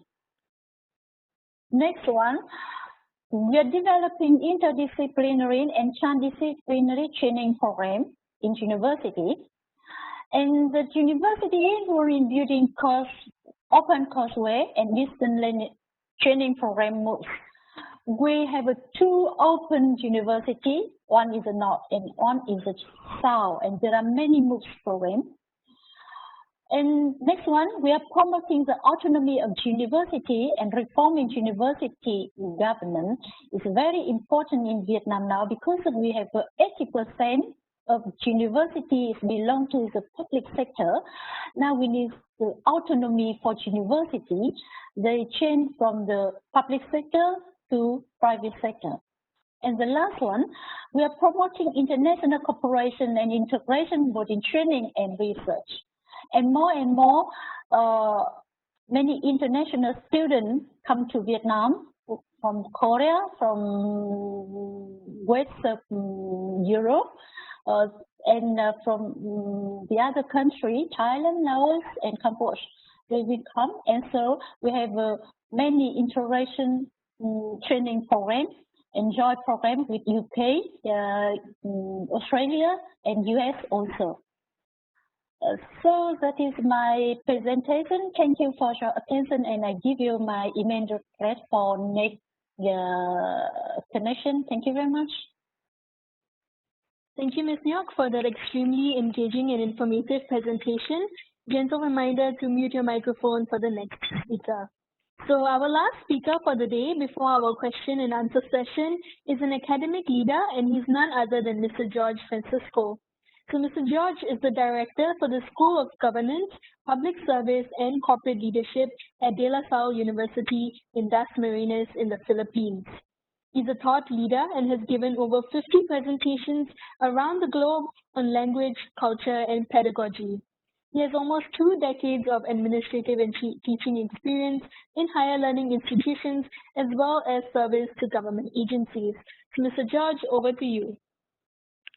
Pleasant afternoon, everyone. Magandang hapon sa inyong lahat. So allow me to share with you a very light and yet very encouraging topic. The title of my presentation is called Silver Lining in Global Education. So sort of saying there's hope in global education amidst a pandemic, meaning schools must continue to operate and then learning must continue. That's the idea, that's the concept of my presentation. Now, let me share with you some quick facts about what we are currently experiencing during this time of pandemic. First bullet, there's over 32 to 33 million recorded COVID-19 cases worldwide, and there's more than 1 million deaths already.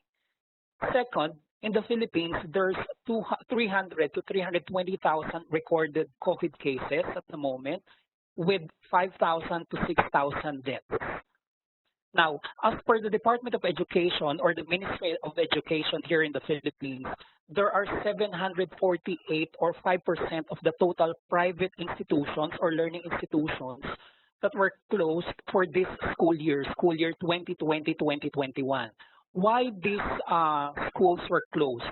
Due to lack of enrollment, and then the result of that is basically the concern is there are over 300,000 students who have moved from private schools or private learning institutions to public learning institutions because they cannot afford to continue to study in private institutions where the tuition is a bit higher, while in public education or in public schools, everything is given for free to students. Now, what's the result of these changes in the educational landscape here in the Philippines?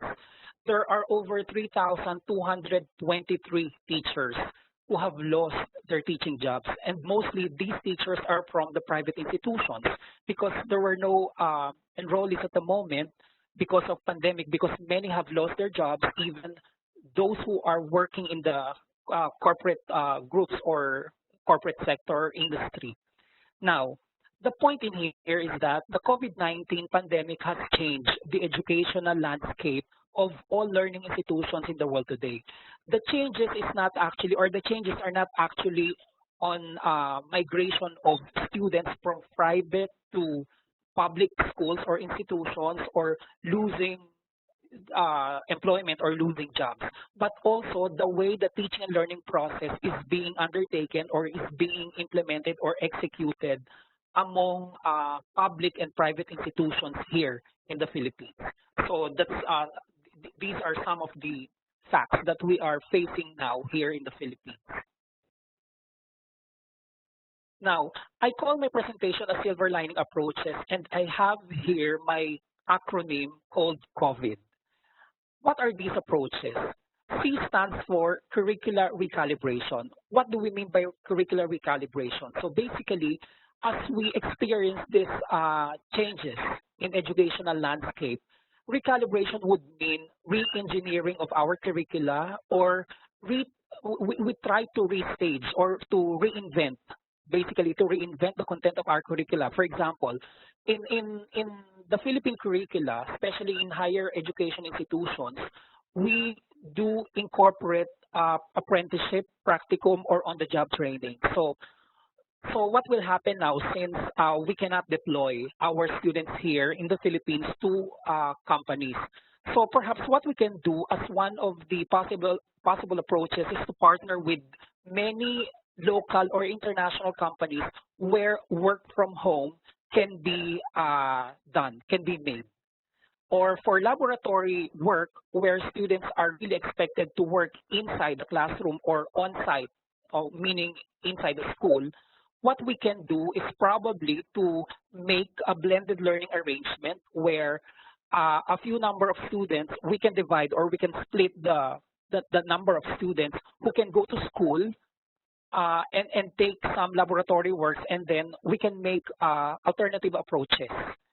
Or recalibration could also mean looking at the core of the curriculum, meaning are we going to offer our students the competency-based courses at the moment, since pandemic is still here, or we could probably offer skills-based courses by doing some tailor fitting with our courses or syllabi, in which students could do it while at home.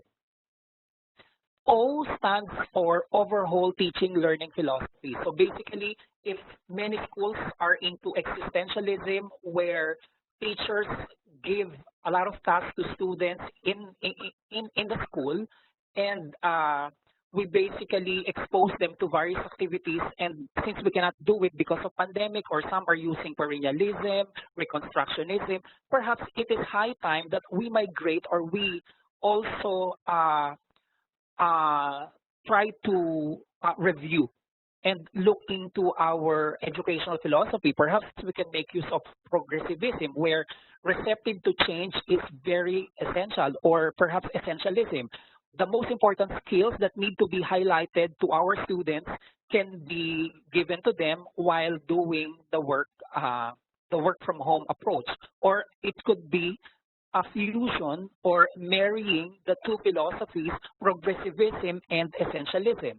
So those are the things that we need to consider when we overhaul our teaching and learning philosophy. So basically, it's we could do a top-down approach where the head of the institutions will try to review all the best practices of the universities, of schools, and then try to simplify the most important approaches that a university could offer to students. Letter V is, or letter V stands for variety of technology-based materials. We could start migrating the traditional approaches to digital approaches or digitization, so that everybody becomes digital natives. So that's very important that we offer variety of technology-based materials. We can make use of social media, we can make use of YouTube, we can make use of so many other platforms that are readily available in the internet. And then I stands for institute a massive in-house training. So to realize all these things, all these approaches, it is very important that we also prepare our stakeholders. For example, before we implement certain changes, recalibration of curricula, changes in terms of educational philosophy, it's also important that the key officials of the university could try to do brainstorming or conceptualizing, do some consultations with the industry experts who can also contribute to the development or progress of the curricula while we are at the stage of pandemic. So the key officials could could start convening and conceptualizing possible changes or recalibration of the curricula, and then from there we could start thinking or crafting possible training programs for our faculty members or teachers who will be in the forefront of the online modality teaching. And then we also need to prepare our students via online mode, as well as the parents also. So all these stakeholders must have, this concepts as far as instituting a massive in-house training. And then the last one is D. D stands for design a sustainable learning path. So, recalibration of curricula, overhauling of educational philosophies, preparing for materials or technology-based materials, production of massive in-house training would not just end there. It's very important that all these approaches can be consolidated or will be consolidated for us to be able to see the bigger picture of a particular design where it's sustainable, where the learning path would lead the students to, to learn better, or to facilitate the faculty to address the student concerns as they start working on online modality or blended approach. So that's one thing that I call it silver lining approaches. I call it COVID, Curricular Recalibration, O for overhaul teaching learning philosophies, V, variety of technology-based materials, I for institute a massive in-house training, and B, design a sustainable learning path. Now, I'd like you to, I'll walk you through with our university. This is our university. The one on the left is our administration building. We have our man-made lake where our biology students are doing their laboratory work for a certain course. And then on your right, you can see there the main gate or the entrance of our university. We have here on your left our university chapel, because this is a Filipino Catholic institution. We have our Olympic-sized pool for our physical education classes, although we cannot utilize it at the moment because of pandemic. And then our university oval, we have also our lifestyle museum down right. Okay. Again, our university is a Filipino Catholic university. It is being run by the Lasal Brothers, and it's being situated at the south of Manila, in Dasmariñas, Cavite, province south of Manila. And what we do, what we see to our students is basically to become part of the process of social transformation. And these are the attributes that we expect our students as they graduate to become God-centered, people-oriented, and patriotic individuals. The mission of the university is basically to become relevant, responsive, and community-oriented academic programs with research extension services, promoting a keen sense of history and the arts. In fact, we ranked top 1 in the Philippines as the greenest university in the whole country, and in the world we ranked, we belong to the top 100 university under the Green Metric group, having with sustainable practices. What is our response with regard to pandemic problem? Our Office of the Vice Chancellor for Academics and Research has mapped out important elements or important processes so that everything will become seamless. So this was being prepared by our Vice Chancellor together with some other university officials and other stakeholders. So it's basically a consultative thing so that we get to consolidate all important ideas or concepts coming from our stakeholders. And then the Office of the Vice Chancellor has crafted it, and then we get to implement it.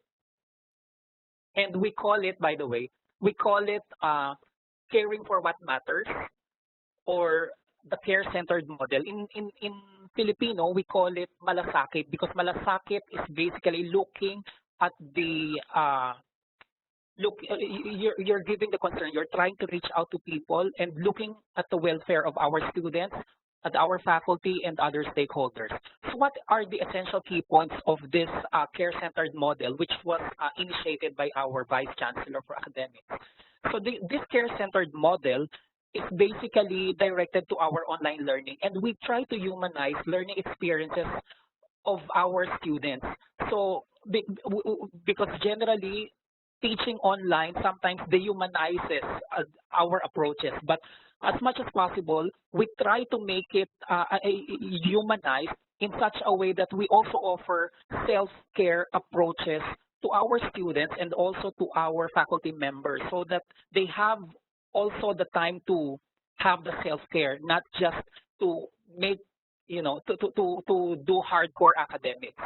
And we believe that it is more inclusive because this has been done through consultation with our stakeholders, from industry partners, student government leaders, our faculty members or faculty association, from our administrators, from parents, and all other sectors that have been, which are actually part of this care-centered model. So the inputs coming from the stakeholders were taken from various consultations, and this is basically a combination of online and on-site meetings. However, we put a higher premium on online meetings, especially for courses that are that can be done via online or fully online. And of course, there are also provisions for home-based learning in which we also produce modules, like before we start the semester or before we started this semester or school year, we were tasked by our curriculum office to craft, to develop our own modules, especially for those students who do not have internet connection, because there are still parts here in the Philippines where internet connectivity is not really reliable. Okay. And before I end, again, higher education institution or any learning institution should always look at this learning institution's attributes. We should always, we should not forget curriculum and instruction being the heart of every academic institution. We should always reinvent, recalibrate, or re-engineer our curriculum, and we should also do planning and checking and evaluating of our instruction or instructional materials or approaches. And then, of course, research is very important, especially for higher education institutions. This is basically where the institution could assert itself to make it, a globally competitive academic learning institution. Community extension is also part of higher education institution, where what we do in the university should always benefit the communities or societies that we cater to. And then, of course, globalization or internationalization.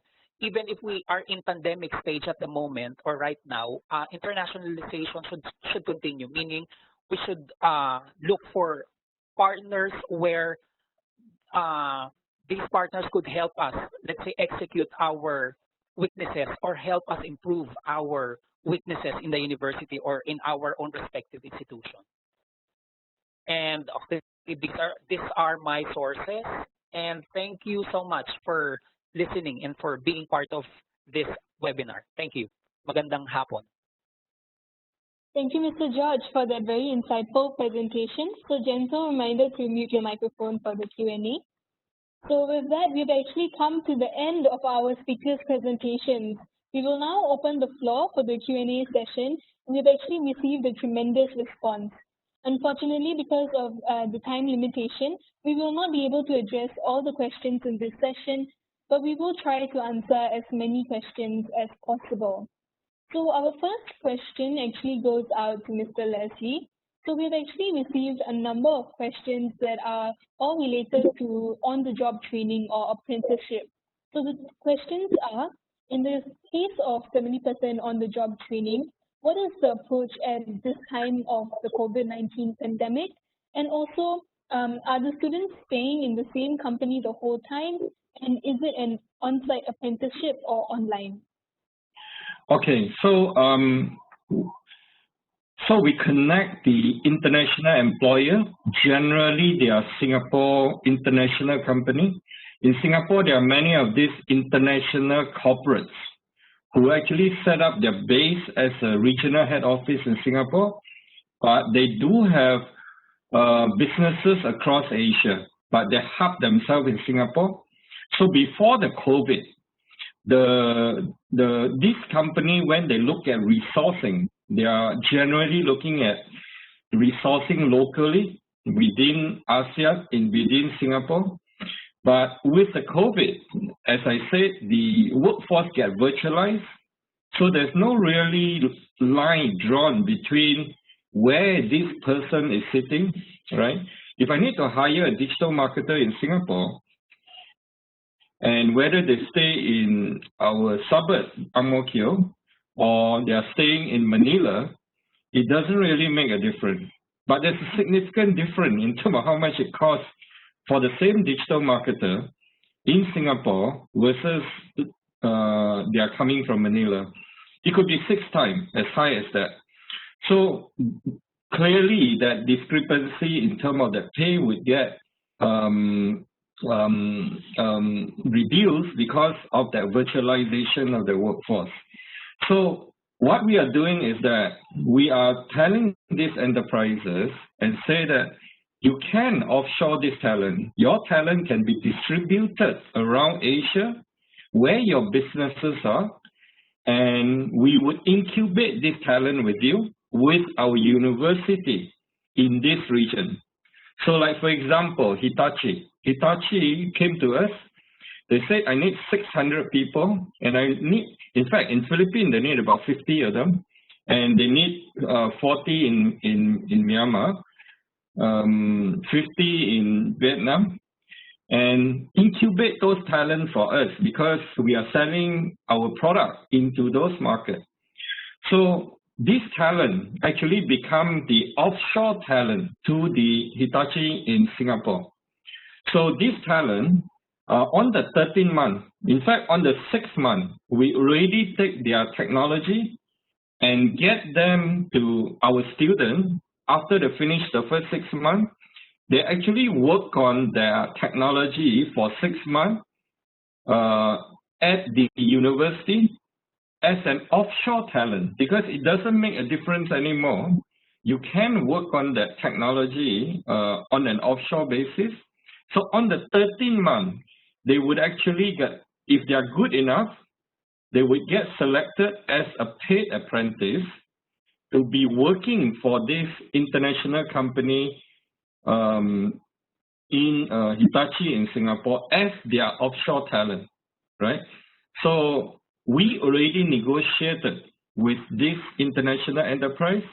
Maybe for the first year they get 300 US, second year they get 450, third year they get 600 with the experience. So clearly our view is that apprentice should try to work for that company for 3 years. But having said that, if for whatever reason that they want to move on to the subsequent company, we could help them to place into the next international company. So what's really key is they are offshore talent. So they are still sitting in their home country and they'll be working for the international company cross-border. Do I answer your question? Yes, I think that answers our question. So one more question for you, Mr. Leslie. For the Study Now and Pay Later program, how do students actually qualify and become enrolled in your courses? Okay, so we call that outstanding. If you have a good grade, to us, a good grade means for a particular program like the software engineering program, that they are good in mathematics. They got 2 distinctions in mathematics, as well as they have the credit in English. We'll be able to provide them into the first year, and so we'll give them student loans for that first year. And in fact, our learning program, because they already start working on the 13th month, the outflow in terms of tuition fee really only happen on the 13th month. So during the 13th month, they should actually be making more money, at least equal to what their tuition fee that they are paying on the 13th month. So therefore, they actually don't have cash outflow from the 13th month onward, but they still have the first year, right? So the first year, what we do is we provide them that student loan, where they will start repaying on the 2nd, 3rd, and 4th year as they progressively get paid more, and that's when they can repay back to us. So that's why we call it pay only after you earn, because from the 13th month, you'll start earning. You'll start be able to pay us back. So over that 3 years, our estimation is that based on what I shared, 300, 450, and 600, the learner will be making $16,800 US. The cost fee for that particular program is $10,800, which actually means that 50% of the cohort should be making 16,000 US, and their cost tuition fee only 10,800. Therefore, the learner actually walking out of the graduation, double their salary. At the meantime, they are actually paying zero cost, and in fact, they're saving walking out of the when they get a degree. Perfect. I hope that answers the attendee's question. So now we have another question for Mr. George. So Mr. George, in the COVID-19 pandemic, we had mandated lockdowns in many countries, and because of that, home-based learning became mandatory. So what do you think are some of the benefits of home-based learning? And do you think that we will see a lot of demand for home-based learning even after the pandemic has subsided? I would say yes. The benefit or the major benefit of home-based learning is the learners become, self-directed, meaning the learners learn best, especially if the learners will discover the approaches as to how he or she could learn a specific topic. Some may look at it as a disadvantage because nobody is guiding the student. But the student nowadays, or the students nowadays are really, really critical as far as information is concerned. They can Google everything, they can find everything online. Therefore, they can troubleshoot all possible academic issues or problems that they may face. So the learning becomes self-directed. That's the major benefit of home-based learning. I would not discuss the disadvantages, but I'd like to focus on the self-directed approach learning. That's the major benefit that I see. Okay, perfect. Thank you. So we have one more question for Mr. Leslie. So the question is, does Lytton Academy actually have school or university partners? And how do we actually collaborate with Lytton in the case that we would like to come up with programs in cooperation with a university? May I know which country the question comes from? Do you have the country? We do not have the country at this moment. Okay, doesn't matter.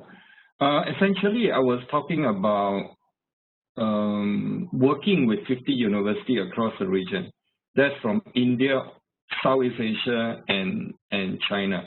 So our intention is to cover every of these countries, possibly with the exception of a couple of small countries that in ASEAN that we are not covering, like Brunei, Laos, and perhaps Timor-Leste.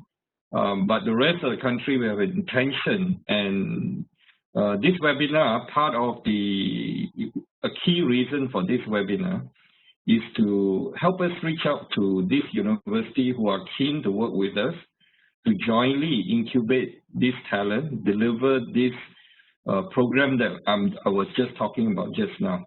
So I'm quite sure that as long as you are from this region, we are keen to see how we can work with university, partner with the university in your country to deliver that program. Okay, unfortunately, because of time constraints, that's all the questions we have for today. So a big thank you to all our speakers for their engaging and informative presentations. So may I now invite Mr. Leslie for a few closing words? Okay, first of all, really appreciate particularly our panel, our speaker, and personally, I learned quite a lot from your presentation, and I think there are a couple of common themes here. I think the respective presentation, I think at the end of the day, they are changed, right? Certainly, the COVID just accelerated that change, but the change in terms of the move toward the digital economy is the same. Every country is facing that. And obviously, the academia, the university need to correspondingly change to support the digital economy.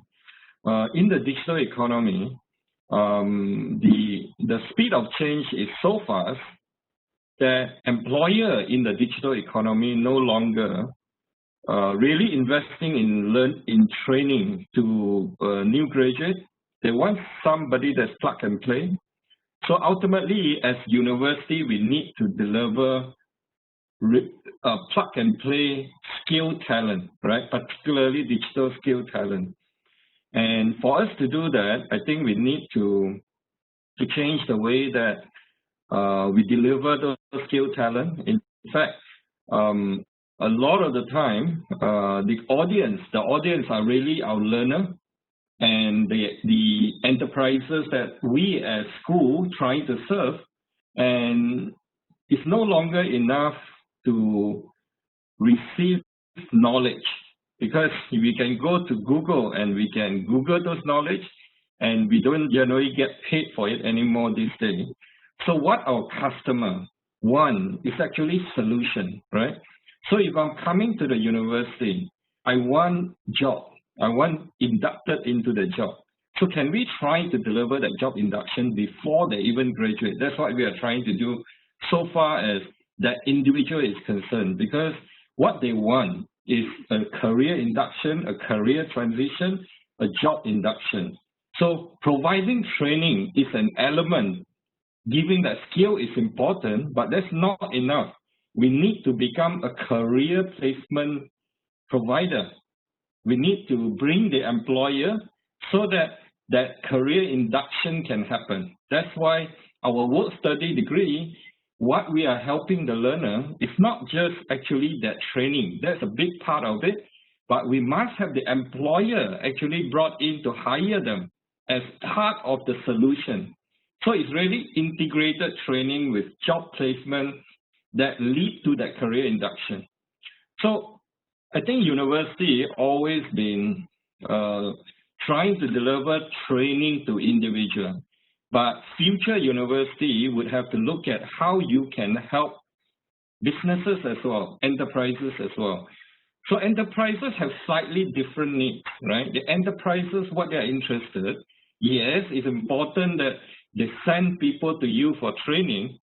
Getting that knowledge is important, but they actually want to see how this training actually helps to deliver their business outcome. That's why we also therefore integrate training with consulting, right? Because we have industry practitioners that will be able to come in as trainer as well as a consultant, mentor, to help this trainer, to help the learner to apply what they learn to the real work, and therefore able to, on completion of the training, deliver the tangible business outcome that enterprises need, right? So that fundamental to be able to do that is really about how we can make sure that that learning journey, most of the learning happens through workplace. If we don't have that, then we are not able to seamlessly connect it to the deliver the outcome that the customer wants. So therefore, as a university, we no longer can just stay with a product called training, but we must have a product called job placement, a product called expert mentoring, and we need to combine them to serve the different customer community that we are talking to. So therefore, university need to be more than just a training provider. We need to be a learning aggregator that pull together these different services that deliver the solution that the learner and the enterprises need. No single stakeholder can do that on our own, right? So that's why we came out and said we must pull together an ecosystem, right? And we might, in Singapore, Lytton might have that experience in this learning curriculum, in this learning delivery. We have the employer, but we don't have the reach to your community, to your country, and therefore partnering with you to be able to create a cross-border platform that enable the seamless connection between learning and deployment of that skill, consumption of that skill cross-border, so that we can basically equalize, I believe, which is the inequality, right? So Southeast Asia as a market, I think, is our key focus. So I think all of us, all the panel member and all the government actually are all recognizing that at the end of the day, that so-called, George said best, I think, with your COVID, that ultimately you need to deliver a sustainable learning pathway, right? If that learning pathway do not deliver outcome, the solution to the learner and that, then they are not going to pay for it.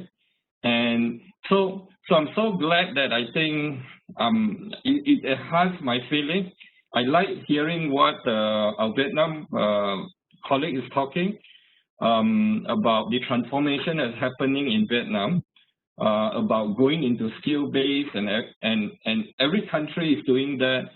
And in fact, in Philippines, the Singapore government just signed a skill framework G2G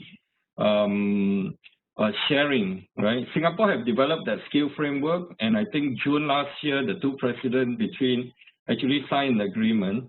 So that's why we are talking to university in Philippines that, in fact, we'll be adopting the same framework, because we developed our curriculum based on that skill framework. And of course, whatever that we do need to be approved by the local regulator. It's good that there are government-to-government collaboration that enable that approval of the courses within those countries. So these are all the things. So no single party can do that on their own, and we need to come together, be a platform, make sure that that journey is seamless, and make sure that the needs of all the different stakeholders to be able to provide that journey in a sustainable, in a cost-effective way for all the different stakeholders involved. So I really appreciate, and I look forward to working with all the panel members. Every panel member, we are working with you in some way, and look forward to working with you. And as well as the audience, certainly we are looking forward to your interest actually in coming forward to be part of this University Alliance platform. Thank you very much. Fantastic. Thank you, Leslie. Ladies and gentlemen, that is all we have for our webinar today. We hope that you have found it useful and insightful. So with that, we have actually come to the end of our webinar today. We look forward to engaging with you in the near future, and please do not hesitate to reach out to us if you have any questions. So thank you, stay safe, and have a great week ahead. Goodbye.